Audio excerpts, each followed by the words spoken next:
by Carlton King, the former Scotland Yard Special Branch and MI6 officer and the author of Black Ops.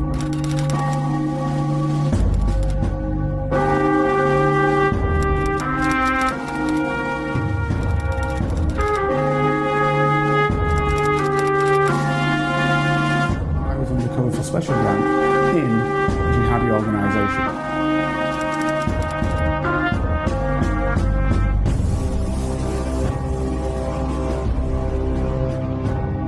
My name is Carlton King, and welcome to the Black Spy Podcast, the show that shines a light on the world of secret intelligence, national security, and armed governmental personal protection operations.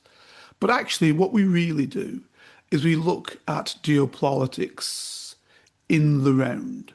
That's the macro, at the largest world level, and the micro, which comes down to us citizens and how we are basically orientated by our rulers, by the industrialists, by the commercialists, the tech guys with power. I'm not talking Joe Soap now with his own little company. I'm talking about the people who, move the world, the Peter Thiels of the world, the Elon Musk, and there's loads of others. I'm just giving you two. You look at George Soros. You can look at a whole load of them. Bill Gates. These guys are moving the world because they're moving governments. Now, so that's the sort of industrialist technical aspect of it. But there is another aspect that we often talk about here now and then, and we talk about the leaders of states and how they function and what they have. But we always intertwine it with the tech bros and the industrialists and the guys who dig stuff out of the ground and the bankers. We see the complexity, so we put it all together. So today what I want to do is look at what, historically has been the most powerful man in the world, because I haven't had a woman yet, and that's the President of the United States. So throughout the 20th century, latter half, and definitely the 21st century, until actually coming up to now, because there's a challenge that could be China. China could be number one. So coming through, and there'd be nothing wrong with that. The problem is that unfortunately a lot of people can't let go of the fact that the American was number one. So what I'm looking at now is I want to look at the leader of the United States, Donald J. Trump. And because I don't have the capacity to do that, I'm going to do what I would have done in my work. And what I would have done if I'd been given the task to look at the United States, I would have gone to an eminent scientist, somebody who works on the brain, and I'd say, what can you tell me about this man? And how is that going to affect my country?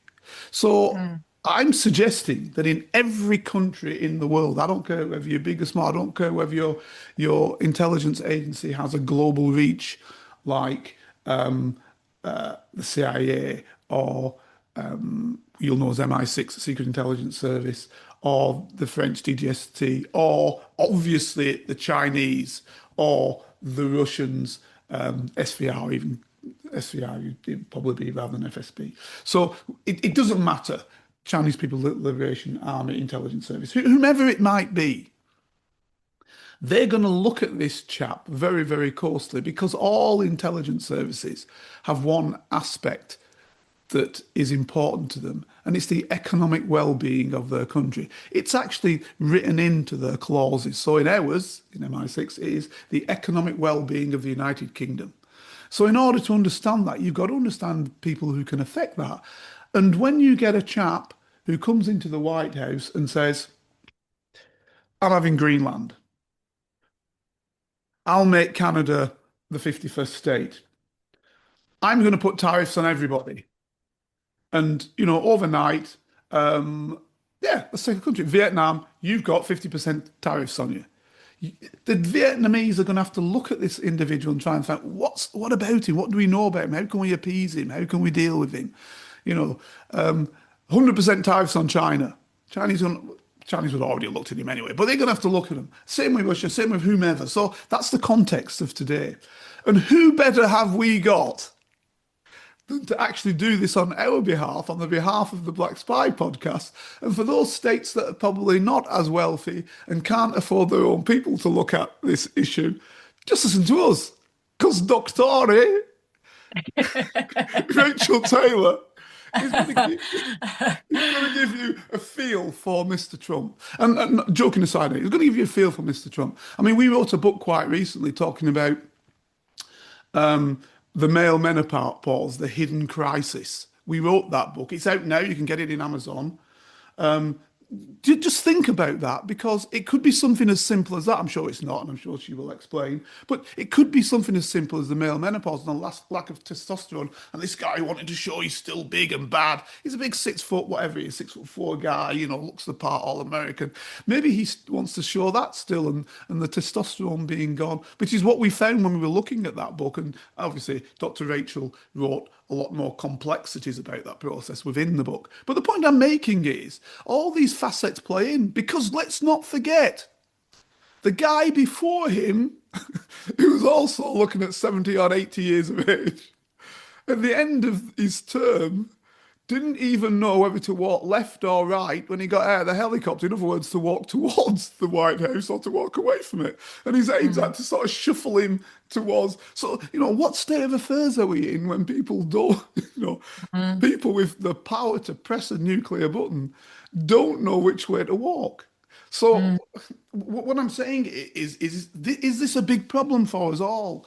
And is President Trump just one manifestation? Dr. Rachel, it's all yours.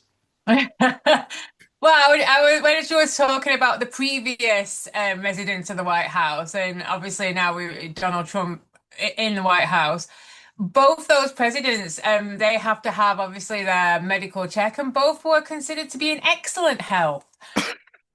And I've got a bridge to sell you, and it's called. Yeah, yeah. It's really interesting though, because they might have been in excellent health for what they were tested for, but both wouldn't be tested for things that are actually probably necessary to be a world leader.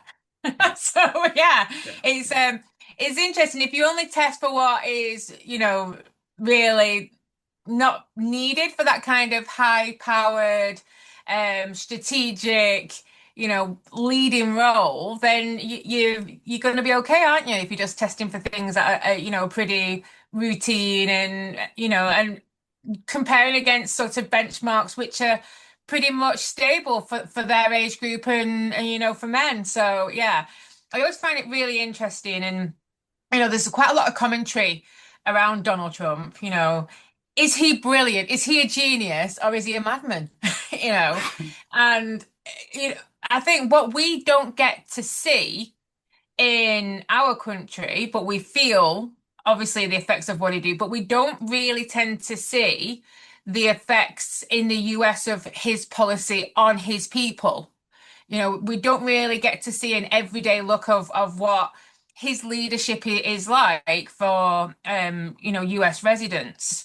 We tend to only really see what his presidency is like for illegal immigrants, or again on the foreign policy that he has, and we sort of all are party to some of the often confusing and every time rambling speeches that he does. And I often feel really, it's a form of gaslighting in that it's kind of sketched over when he calls Greenland Iceland. I'll get something else mixed. I'm like, why is nobody commenting on that? They'll mention it and think it's funny. And I'm like, is it not something quite fundamentally wrong that if you are planning on wanting to destabilize a region by saying, well, if you're not going to give it to us, we'll invade, that you should at least get the name right? But maybe I'm just being pedantic. So but it's what's more interesting to me than the whole Donald Trump thing is how people respond to Donald Trump. Is it responding to Donald Trump, Dr. Rachel, or is it responding to power? I think it's responding to him predominantly. I don't think I think people have.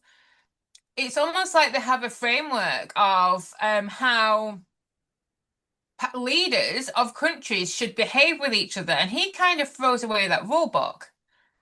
And what I tend to see is that other leaders try to use an appeasement strategy with him, which tends not to work because he sort of works in episodes. There's no long-term strategy, is there? There's episodes.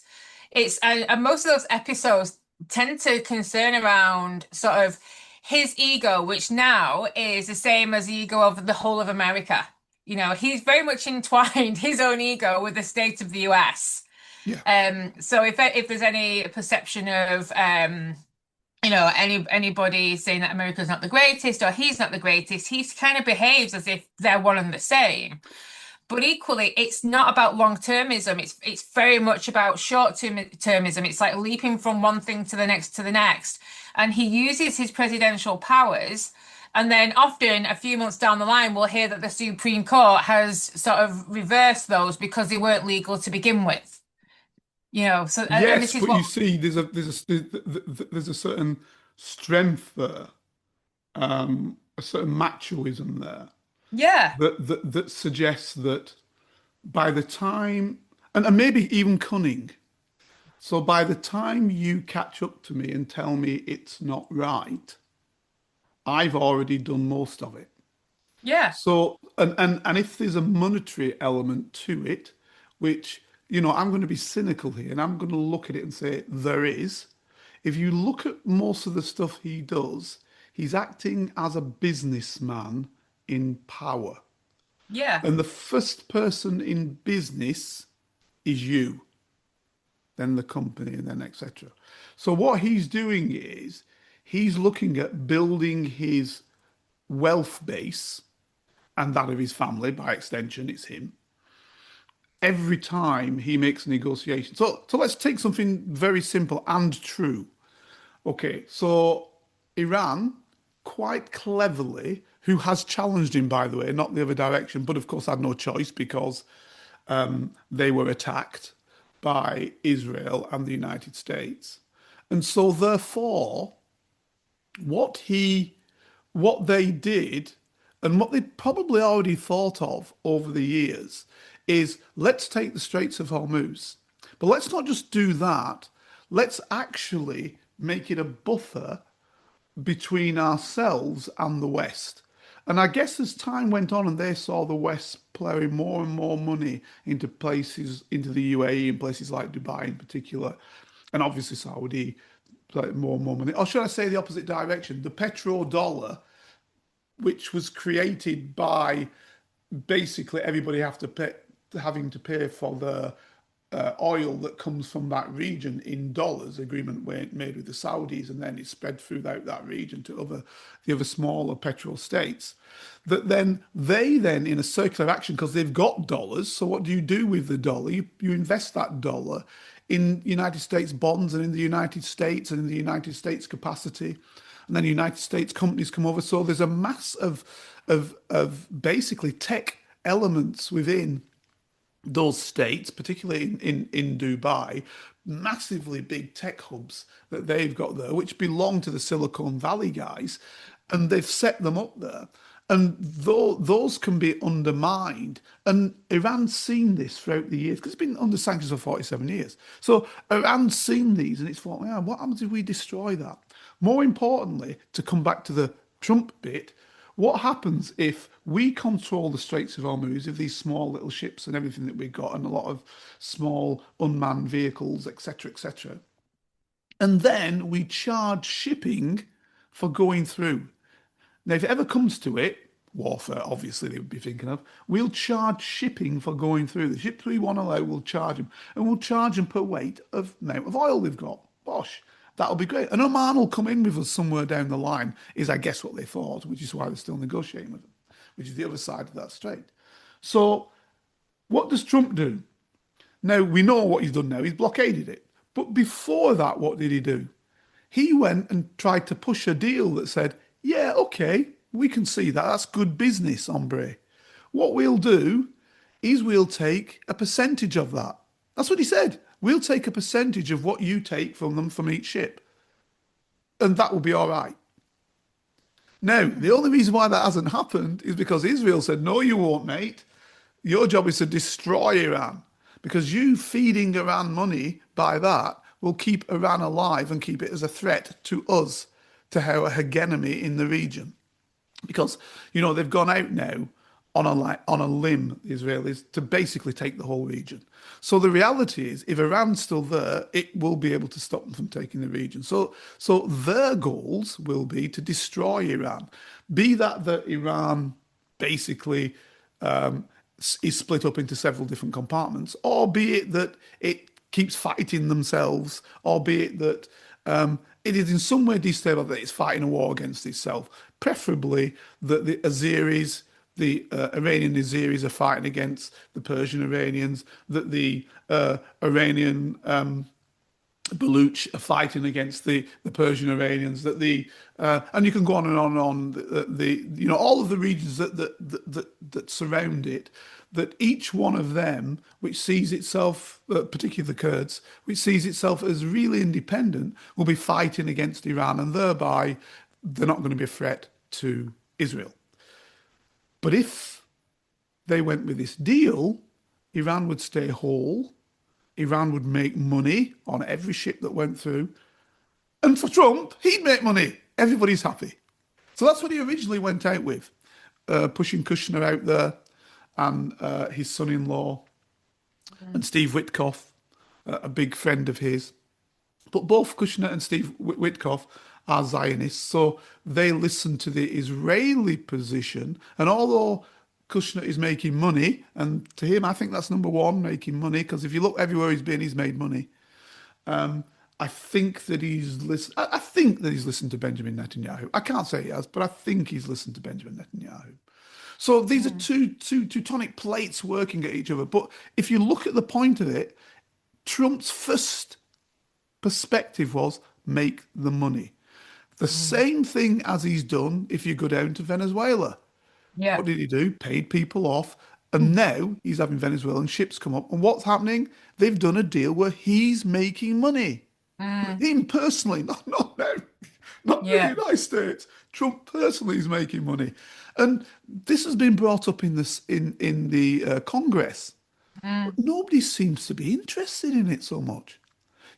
People are screaming out saying this guy has made $1.5 to $2 billion since he's been in power this time. What he did last time, I'm not even counting. This time, so that's all just about a year, right? He's made that in his own personal wealth.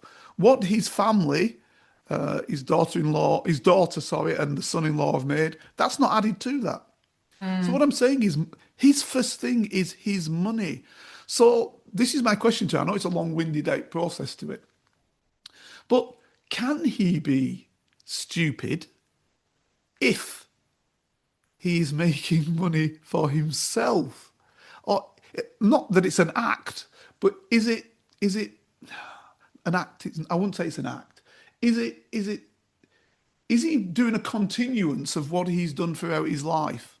Yeah. Basically come to look after himself in whatever way, shape, or means it might be, but seek power through it as well. That's my question to you. And can you come Yeah. into the brain as well on it and how the brain works, please, Dr. Rachel? Sorry Well, about yeah. long-windedness. Look, Well, no, because it is about that context setting. Because I think, you hit the nail on the head in that he is just making money hand over fist, and the people close to him are actually, profiting as well. It's it's like, true. it's like solidifying his empire. Yeah, exactly. And his legacy is going to be that, everybody who comes after him is going to be extremely well off, and this power base is going to be increasing.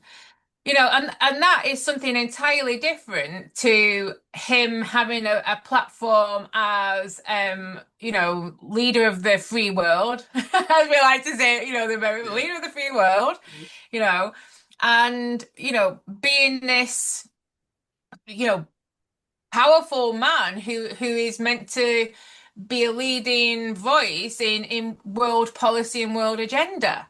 Now, if we are now saying that world agenda is not about, what people have said for decades that it's about, and it's about growth and, looking at all the I suppose the aims and objectives of United Nations around, all nations actually improving, all nations benefiting from innovations in all other countries. If I think part of my problem is that maybe it hasn't been said enough or hasn't been talked about enough that that isn't what world leaders are all aiming to do anymore. And that world leaders now are pretty much gaining power, saying that they're going to make it better for everybody else, but really what they're doing is to feather their own nest. And it's not just Donald Trump who does that. He's very good at it. He's very good at lining his own pockets, making his family profitable, but other world leaders do it as well.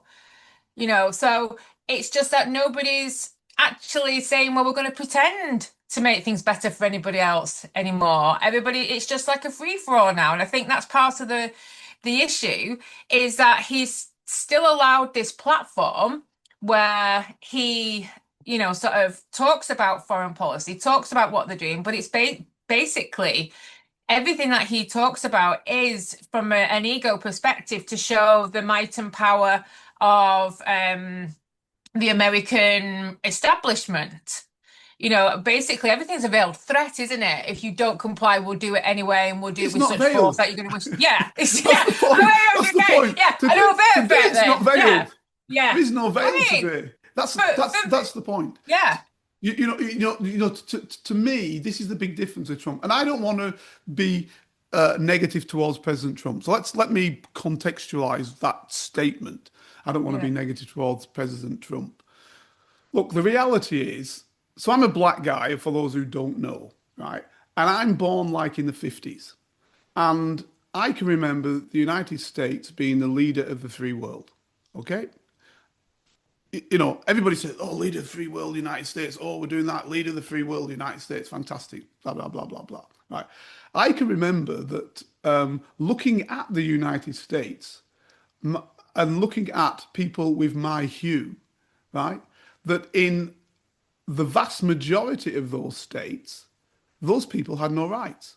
So to me, it was always more than a misnomer. It was actually a, a disgusting statement to say that the United States was the leader of the free world. Now, don't be wrong, I worked for the American. I worked for the American military. So I'm making this statement, but I'm also saying, there is this aspect. And I did see that that there were people within the United States military who made it to the top who were black, like General Powell example. Even in that era coming through, they were in powerful positions. But if they went to 20 states, right, they were nobody. And General Powell wrote, he was a colonel in charge of one of the United States bases in the South. A lot of the bases are in the South. In the South, and he's driving down to the base, and he's a colonel, a full bird colonel, as they say. So basically, just below a brigadier general, and he's driving down, and this hick police officer pulls him over. It's Vietnam era, just after Vietnam era, and he says, "What you doing, boy, out here?" Right? This guy's in charge of thousands of troops on a base just down the road, right? And he says, "Oh, I'm, Colonel blah blah blah. I'm going to blah blah blah." He says, "Well, down here, boy, you just plain old nigger." Right, right. That's what he writes in his book. Okay, so this is the juxtaposition of the United States, right? And always has been. It's your Muhammad Ali who realizes I'm I'm the champion. I've got myself Olympic gold medal, but I can't sit down and have a burger at the bar, right? This is he throws his medal away, right? This is the guy who they want to fight in Vietnam and says, "I'm not fighting in Vietnam. No Vietnamese ever called me an N. Yeah. Why should I go around the world killing somebody when my battle's right here?" So this is the United States. This is the juxtaposition of that country. And so what I'm saying is, and presidents were around doing their bits at that time. Mm, JFK was doing his bits at that time. People looked at it and said it mm, was great, but he didn't solve the problem in his own land. But he was yeah. happy to go around the world and solve other people's problems and start wars somewhere else. Yeah, Right? well, that is the American way, though, isn't it? They're always Exactly very that. good at other people's Exactly that. problems. And Yeah. and solve somebody else's problems. And you know what you Yeah. could have easily done rather than send the $1 trillion that they spent in Vietnam, you could have given each Vietnamese 10 million and said, "There you go, son, fill your boots and become a capitalist," and the job would have been Yeah. done. Yeah. Right. But no, I'll just kill 5 million of them. Right. Yeah. This is the problem. So he's Trump is not new, is what I'm trying to say. Mm, The yeah. difference with Trump is all he does is he's open. Mm, Trump's yeah. open. Yeah. Trump, even Obama was carrying out secret wars in Libya. Yeah. Well, Now yeah. he didn't want to do Libya. This is the truth of the matter from how I saw it at the time, because I was in play at the time. The United States didn't want to do Libya. The French wanted to. Actually, it was a European battle amongst themselves. The French, we'd done a fantastic deal, United Kingdom, had done a fantastic deal with Colonel Gaddafi, and we basically had Gaddafi's oil. Read for that, we BP, right? Had Gaddafi's oil. Mm, He'd done a deal. Great, job's good. He'll get rid of his nuclear. His oil can come out. BP will get most of it. French were unhappy, right? They'd lost out. So their guy, Total, which is French, of course, and is a percentage of the French government own a third of it, Total. They basically said this is wrong. So they fostered problems in Cyrenaica, in the eastern regions going towards Egypt. They fostered problems there, right?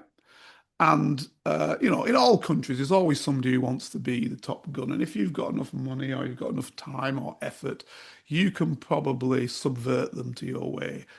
So the promise was, if we take over and we split off from Libya, you French can run the oil, right? mm, Total have that oil. So that was the beginning of it. And then I think in some strange way, well, it's not a strange way. It's not a strange way. I didn't realize what it was about in the beginning because I actually said to a very powerful person in our government, why are we doing this? We've done, because we then came to the aid of the French and the Italians who were running this. We've got the oil. We've done a great deal with Gaddafi. And this individual didn't really articulate to me what it was. I'm not going to say who that was or whatever. Very powerful person. Um, and then I started thinking about it because I used to look at Libya. Okay, so if I go back to the 80s, I was looking at the Libyan section. I was the Libyan section in MPSB in the special branch. And then I was doing Libyan stuff later on in various services. Right. So I knew Libya intimately. And then I realized what it was. And this is the thing, you see, when news of him moves. Colonel Gaddafi had made a massive mistake, bigger than the mistake of him fighting back against people who were trying to overthrow him from day one. Because when he took over there from King Idris, we lost bases, Americans lost bases, and from day one we tried to basically overthrow him. Right. But he played the game and funded a whole load of people to come back at us as we were going at him. Right. That's the reality of it. People don't want to see it, but that's the truth of it. So him to come back at us as we were going at him in his land. Right. So what happened is that he was building this nuclear thing or attempting to. He gave that up, bosh, for this deal. Good.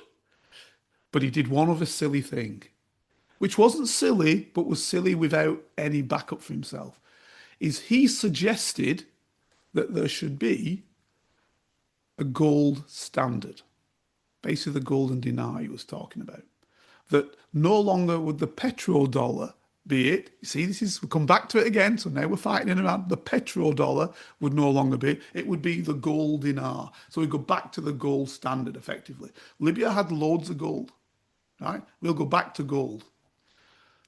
And people started to take it seriously because many of the countries in the East, we were just talking about with the petrodollar, they also bought gold in West Asia. They also bought gold.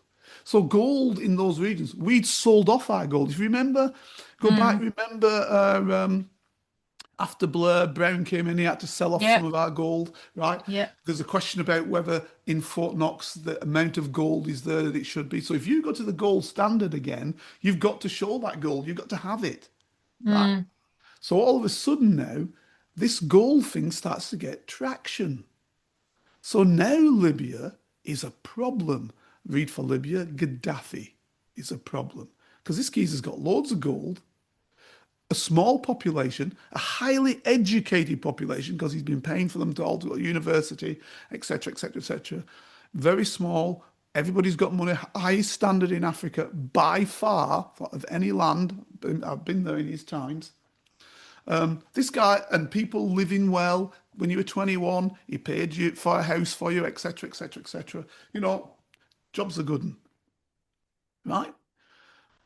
Free healthcare, great man-made river which he made, so water supply coming all the way through, all good, right?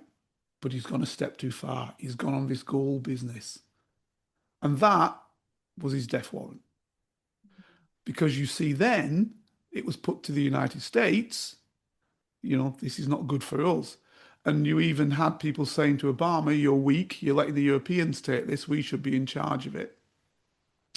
What's the senator called who never hated a war, who was a prisoner of war he's an ex-pilot, was a prisoner of war in Vietnam. I'll remember his name in a bit. Anyway, he was saying, look, we're weak. So Obama comes in and he starts fighting and putting the American power behind it. And you see what Libya is today. Mm. No longer a threat to anybody, everybody killing everybody. Jobs are good. Mm. You know, and it fits in with other people's agendas as well. And blah, blah, blah. The only agenda it doesn't fit in with is the fact that it spread terrorism throughout the whole of North and East and Western Africa. And, you know, even as far down as Nigeria. And you've also then got the refugee problem, which sinks Yeah. itself into Yeah. Europe. So you see, there's Yeah. always a quid pro quo. You do it one way, you spin back the other way, right? Yeah. So, you know, but the point I'm making is that this is how the politic plays. So even supposedly good presidents that win the new the prize which Donald J. Trump is after, right? Even good presidents actually involve themselves in secret clandestine activities. And as I said, Obama was involved himself in Syria as well and overthrowing that. So the difference with this guy is, this is the big difference to me. This guy actually tells you what he's doing in terms of taking countries over and wanting to attack them and whatever else. Now, he don't tell you about the money he's making, of course. That's a different game. But he's pretty. So basically, what happens then is that, you know, this guy is open with his actions in terms of that, and I think it's frightening everybody because the other side of that coin is he is not really looking at any one country or state in which he is saying you are in some way, shape, or means will never feel my wrath. So he says, I don't care whether you're Great Britain. I don't care whether you're Germany. I don't care whether you're Japan. I don't care whether you're anybody who sticks with me or is stuck with me, and he sees me being the United States, because he, as you said earlier on, he is one. He is like a king. He is one. The state is him and he is the state. Right. Yeah. I don't care whether you've been with me. It's about what you do for me today. Yeah. Right? I don't care what you've done yesterday, day before. What have you done for me today? Because, as he puts it, you've just been ripping me off anyway. You've been ripping me off forever and a day. Right? So now it's payback. Now I want you to stand with me. Right? That's Yeah, what but even if somebody stands with him, unless he's standing the right way in the way that he dictates, then he doesn't want you standing with them anyway. this is true. But the standing he's interested in is only standing in which grows his Yeah. situation and that of the United States, potentially. But Yeah. definitely his. So, Rach, let me, sorry, Dr. Rachel, let me ask you, is there a condition that you would suggest might be something that the esteemed leader of the free world has? Well, I know that there's quite a lot of psychologists who say that he has malignant narcissistic tendencies. Um, Layman's and terms, please. well, that he only wants he wants his needs to be met, and he doesn't care how he gets those needs met. Now that's a psychology. It's like a personality sort of disorder. The thing is, when he is accumulating wealth, and it's really interesting in terms of when you look at the changes in brain structure when you know, any kind of hoarding, whether it's money, power, newspapers, tins, whatever kind of hoarding it is, it's because there's a distinct perception that if I don't have it, if I don't accumulate it, then there's going to be scarcity in the future. You know, so it doesn't matter how much you accumulate, it's never enough because there's an actual structural change that makes it more likely that you are never going to have enough of anything. So you have to accumulate more and more, no matter what the cost. And in his, you know, he's not really challenged. You know, I often envisage, you know, America's getting more and more every day, like a South Park episode. You know, like you look at and you can envisage, you know, all the egos that are in the situation room, you know, egging him on, the people who want to also have a piece of the pie, say, you know, saying to him, and you don't appear weak, you need to say this, you need to say that. And it's almost like the emperor's new clothes, isn't it? You know, that you'll have people who are actually manipulating him and who he wants to have around him because it feeds his ego to have these people around. And when you have this belief, this perception, this, you know, it might be the reality, because you really don't care about tomorrow, you just care about today. And you don't really care about yesterday, you just care about today. You'll only use yesterday in an attempt to get what you want today. You won't actually look at it and think, well, I'm going to improve tomorrow by learning from yesterday. You know, it's none of that. It's all about how you use history, how you use circumstances, how you use the environment on that at that any one time to actually achieve your aim. Now, I do believe that he does want America to get better, but the America that he lives in, Right. not the America that other people live in. So do That's you mean kind. the 1% of America, I or feel is it yeah. I racially think yeah. orientated? Yeah. What is it? I think it's the you know the demographic that he circles in. Right. Okay. And everybody else in America, to me, are people that are just there and they're to be managed and they're to show displays of total power.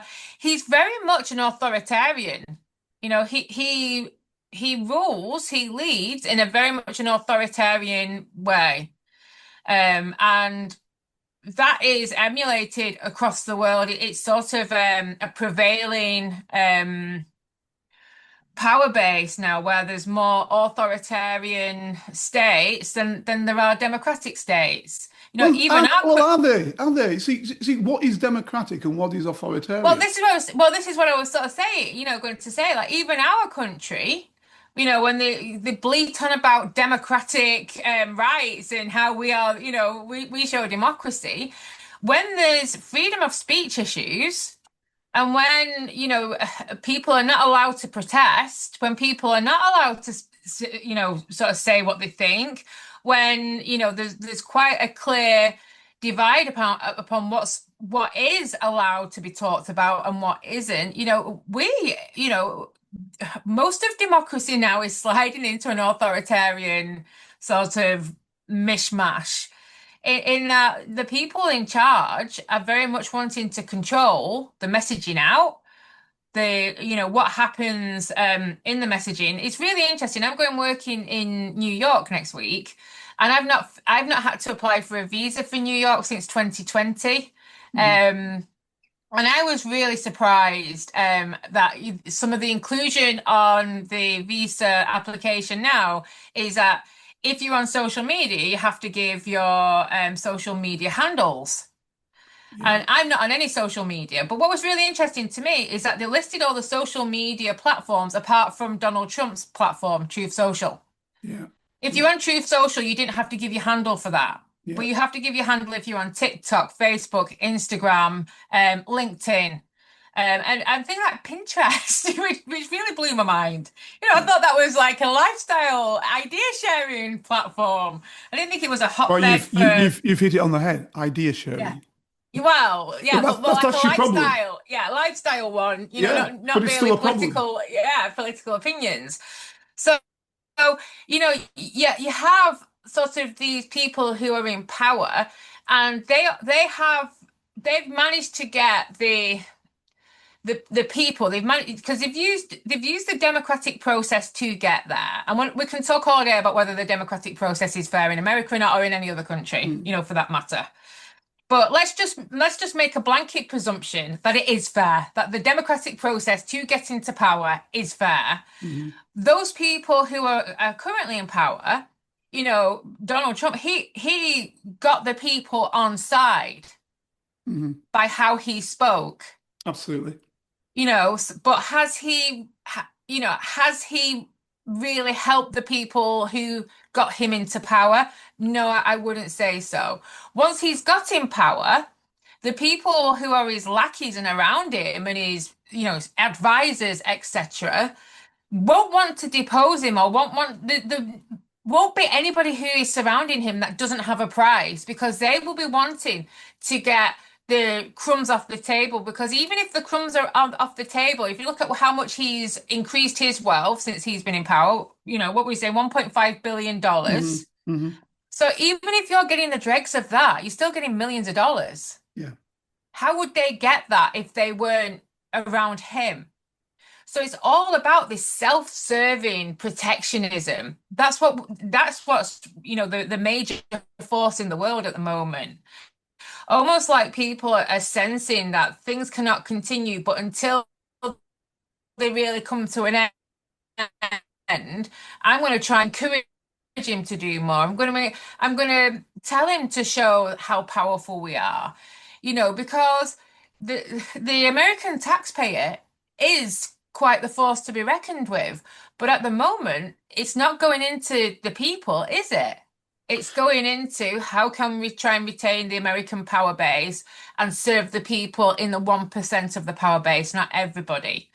And that is a type of humor. So that was part 1 of this week's Black Spy podcast.